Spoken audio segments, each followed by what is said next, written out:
They were never supposed to find the orchard, not in that way, not with a shovel, not with blood on the roots, and certainly not with a body count. But once the first bones were unearthed, brittle, pale, coiled like the fingers of someone who had died screaming, everything changed. The locals called it cursed land, the church called it sacred ground. But what they found buried beneath those gnarled trees would expose something far older and far more orchestrated than anyone could have imagined. There were 157 bodies, but that number was only the beginning. You see, history is rarely written in truth. It's carved by hands with something to hide. And Black Hollow, forgotten, isolated, whispered about, was never on any official map after 1901. Not after what happened. The documents were buried, the records sealed, the clergy relocated, and the land, donated to the church by a faceless trust, was quietly swallowed into silence. For over a century, no one dared ask what stood there before, or who was buried underfoot, until a storm, last October, tore open the orchard, roots upended, earth split, and beneath it not one grave, but many bodies arranged in a pattern that wasn't random. Faces all facing east, mouths all filled with black ash, limbs bound,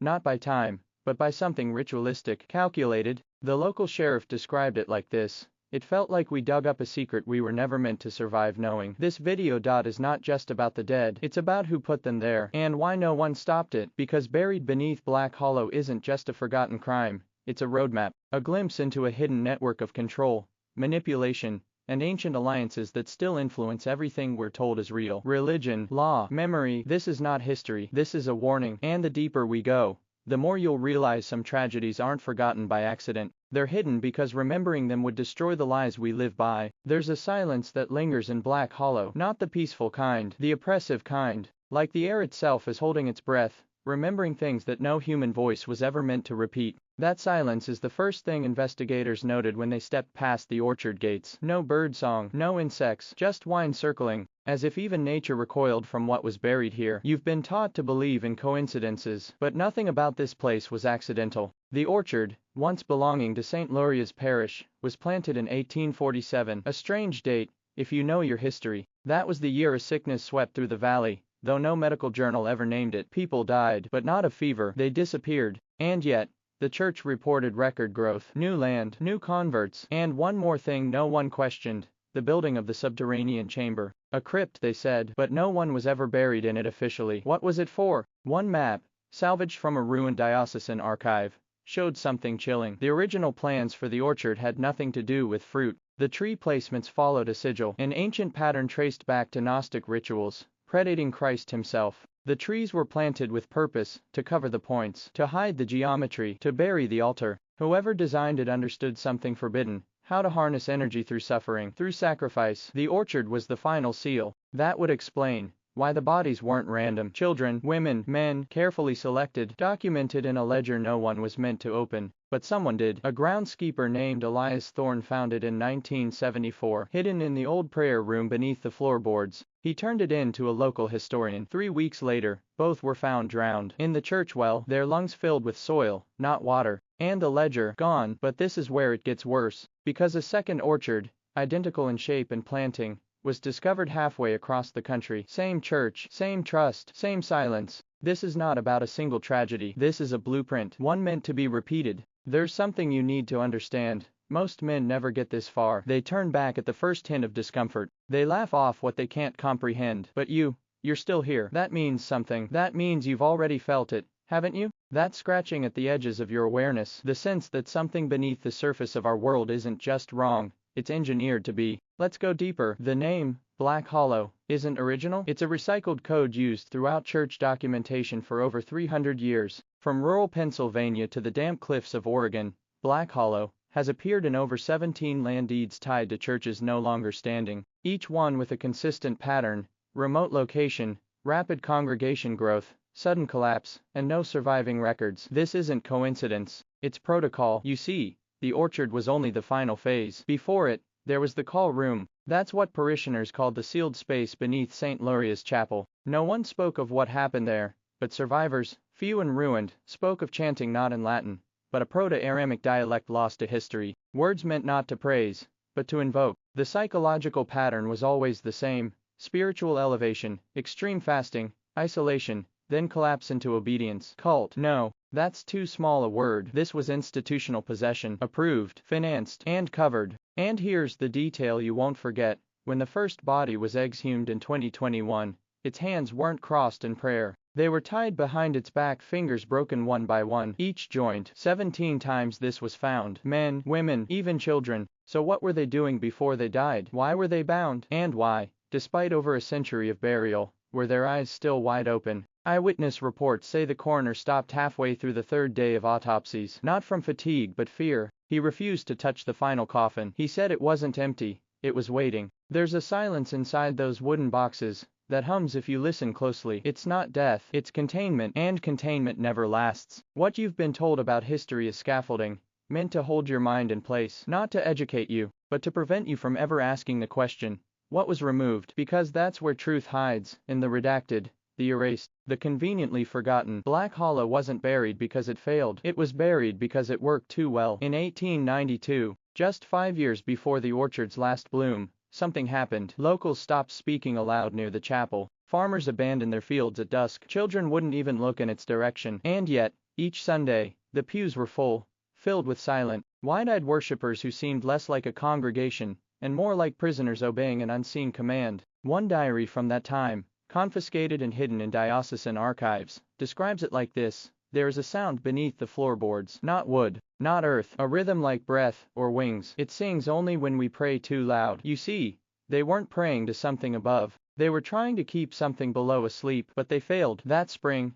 the orchard bloomed black, literally, petals like ash, bark that bled thick and dark when scratched, fruit that never ripened, only rotted from the inside. The townspeople said it smelled like copper and meat. Then the disappearances began. Not strangers, not drifters, but families. Entire bloodlines gone. No funerals, no obituaries, just silence. The mayor, the sheriff, the priest, they all resigned within the same week. The town's records from April 1893 to January 1895 are blank. A total blackout. It's like the town swallowed itself, and someone made sure the world forgot. But why bury the bodies under the orchard? Because what was growing above was being fed from below. These weren't just corpses, they were anchors, a ritualized lattice of flesh and faith, designed to hold something, a lock made not of steel, but of sacrifice. And someone, somewhere, held the key. But here's the real question: what happens when the orchard is disturbed? When roots are cut, when bones are touched, when names are spoken again? Because they weren't just buried, they were sealed, and seals break. It wasn't the number that disturbed the recovery teams, it was how the bodies were placed, perfectly aligned, all facing downward, hands bound behind backs with braided vine,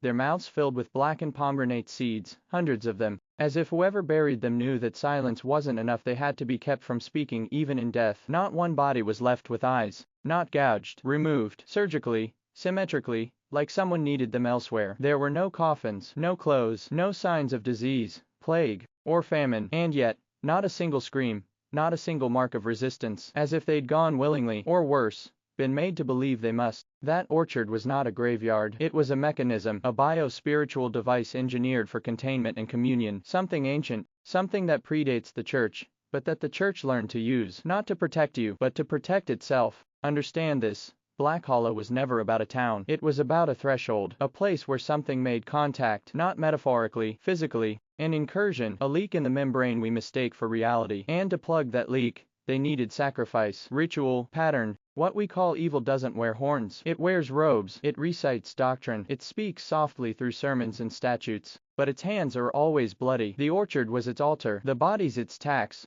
And here's the part that should keep you from sleeping: some of those seeds, those blackened, shriveled seeds found in the mouths of the 157, sprouted in the morgue. Yes, they germinated, not in soil, not with sunlight, but inside cold steel drawers. With no water, no light, they grew. Vines crawled up the walls, roots cracked cement, as if the dead were reaching back up, not to escape, but to reclaim something. And yet, not one local newspaper covered it, no mainstream outlet, no bishop made a statement, because you were never meant to know. The church called it a local agricultural disturbance. The files were sealed, the orchard was fenced, and the bodies transferred to a secure location, never disclosed. But I found the coordinates. We're going there, and once we do you'll understand what they were feeding. But in Black Hollow, silence was engineered. By 1862, the orchard had grown into a full cloister system. Monks, groundskeepers, scribes, and a peculiar group known only as the penance choir. No official records of their origin, no photographs, just one painted icon, faces veiled in stitched cloth,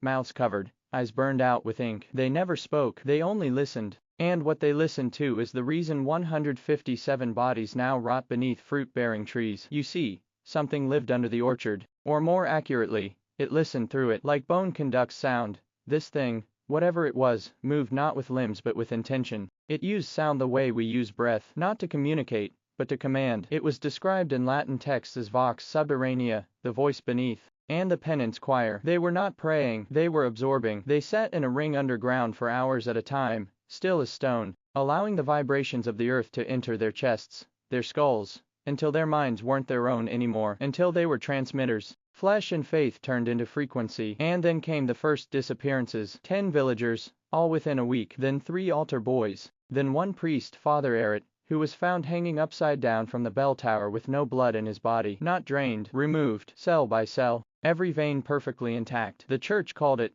ritual hysteria, but in Father Voss' final notes, written just days before he vanished, he confessed, "We opened a mouth that doesn't close. We heard something that never stops, and now we are inside the sound." He sealed the journal with wax, and inscribed a single phrase on the cover, Abscedo radices. Cut the roots. But they didn't cut the roots. They fed them, with bodies, with memory, with silence, because if they had spoken the orchard would have screamed, and the world would have heard, what waits beneath. There are facts buried so deep, even the institutions that once protected them have forgotten they existed. Not out of mercy, out of fear, Black Hollow became one of those places. After the penance choir vanished, after Father Voss' notes were locked away, the orchard fell silent. Not empty, silent. Every bell was removed. Birds never returned. And something happened to the soil. Trees grew faster than they should. Apples ripened without light. And those who picked them reported dreams, horrible, repeating dreams, of a throat under the earth. By 1870, the local diocese gave orders to shut the parish completely. No exorcism, no closure, just abandonment. They buried the choir's quarters in cement, fenced the orchard with iron, and left behind a single wooden sign, non-tangible. Do not touch, but people do touch. Curiosity is its own religion. Decades passed, and then came the storm. In 1913, a lightning bolt struck the oldest tree in the orchard, a gnarled blackwood at the center. It cracked open, and beneath its roots bones, stacked neatly, knees to chest, dozens, hundreds, wearing fragments of vestments, beads, and stitched cloth around the mouths. The penance choir, or what was left of them, only, some of the skulls, had no mouths at all, just smooth bone, as if lips and jaw had never existed. Autopsies were quietly ordered. One doctor, Dr. Hal Brome, conducted 3. His report, never published, contained a single note scrawled in the margin: no voice box, no sinuses. These are not deformities. These were grown to be silent, not muted, engineered to never speak again, to ensure that what they heard beneath the orchard could never be repeated. But here's the mistake they made, the one they always make. You can bury the body, you can burn the books, but you can't kill a frequency, because a sound, once introduced, never truly dies. It just waits to be heard again. And tonight, as we go deeper, you'll hear it, a whisper at first, then a truth that vibrates through your bones. The people of Black Hollow learned this the hard way. In 1915,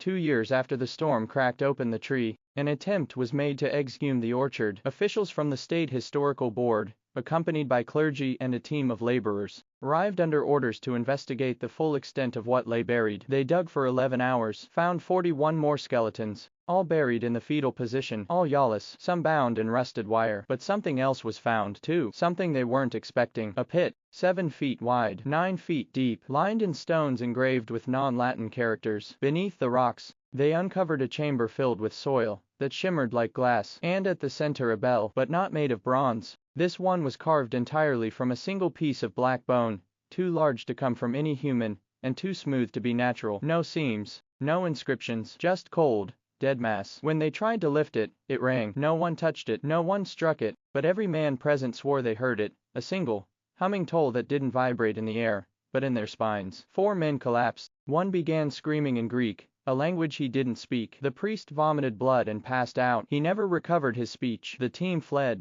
The site was sealed once again, this time, under armed guard. The official report claimed, nothing of value was found, but photographs from that dig still exist, hidden in the St. Augustine archive in Albany, and on the back of one of those photos is a note, barely legible, shaky handwriting. It called them. The orchard wasn't planted for fruit, it was planted to feed the bell. Now tell me, who builds a church over a pit like that? Who rings a bell not meant for ears? And who removes the tongues of those who might reveal what it really said? This isn't just about the past, this isn't just history, this is a system of silence, and the people behind it still exist. You've already heard the echo. Now you need to ask yourself one question. Why do you feel so cold? They started finding symbols, not crosses, not relics, symbols older, etched in stone, fused into rusted iron, scorched into clay jars, that shattered the moment air touched them. Symbols that don't belong in a churchyard. Symbols that match nothing in official theology, but everything in pre-Abrahamic fear. What was underneath Black Hollow was not just death, it was memory, architectural memory, the kind that predates scripture, and survives by feeding off the forgetfulness of man. You see,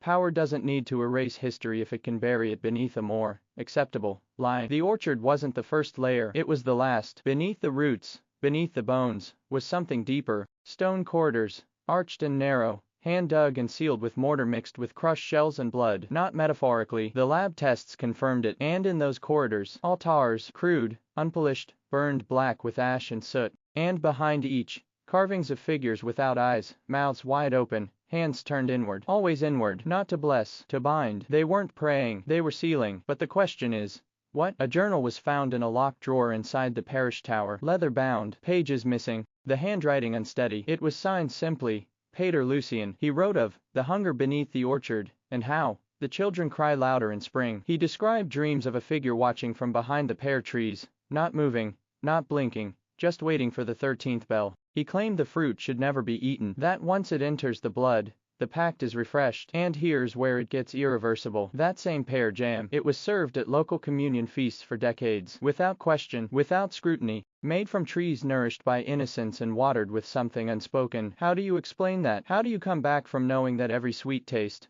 was part of a system of remembrance not for the living, but for the thing that watches from below? Ask yourself, why do churches sometimes sit where no town ever flourished? Because some altars don't need congregations, they just need silence. Until now. Breach Hollow was never on most maps, but older records, pre-colonial ones, faded ink on bark parchment, refer to a ridge in that region by another name, Nemeton Burr. It translates roughly as the grove that remembers itself. In Druidic lore, a Nemeton was a sacred grove, a place of memory, of offerings, of witnessing. But this grove didn't house gods, it housed watchers, entities not worshipped but fed. When the Roman Empire invaded Gaul, they tried to burn the Nemetons, but some groves would not burn, they breathed back. Those who stood too close heard whispers, not in Latin, not in Gallic, but in a language the scholars later called Proto-Euphonic. It had no verbs, only nouns and names, because to speak something was to summon it. The 14 nuns weren't cloistered for devotion, they were vessels, trained not in theology but in phonetic containment. Each woman a syllable, together a word, a name that must never be said aloud. So they sang it in reverse night after night, not to summon, but to hold, and if even one faltered, if one wavered, broke the seal of harmony, the name would know it was remembered. It would wake up. On the 40th night, one sister wept, not from fear, but from recognition. The others stopped breathing for 7 full minutes. Their hearts did not stop, their eyes did not close, only breath, denied to preserve the symmetry. When she finally exhaled, the floor cracked, not stone, not marble, but glass, hidden beneath layers of polished tile. A mirror inlaid with bone, and beneath it, a second room, one not drawn on the chapel's original blueprints, one that wasn't carved but grown. The bishop's records described the original chapel as built upon a hollow. What he never noted was what was heard during the laying of the foundation. The sound of children laughing from somewhere beneath the bedrock, children that no one could ever find. That laughter has been recorded only once since. It was heard last year in a town 40 miles south after an archaeological team discovered a buried room identical to the one beneath the convent. Same mirror, same shape, but in the center, a single chair facing north. Breach Hollow was never on most maps, but older records, pre-colonial ones, faded ink on bark parchment, refer to a ridge in that region by another name, Nemeton Burr. It translates roughly as the grove that remembers itself. In Druidic lore, a Nemeton was a sacred grove, a place of memory, of offerings, of witnessing. But this grove didn't house gods, it housed watchers, entities not worshipped but fed. When the Roman Empire invaded Gaul, they tried to burn the Nemetons, but some groves would not burn, they breathed back. Those who stood too close heard whispers, not in Latin, not in Gallic, but in a language the scholars later called Proto-Euphonic. It had no verbs, only nouns and names, because to speak something was to summon it. The 14 nuns weren't cloistered for devotion. They were vessels, trained not in theology but in phonetic contain.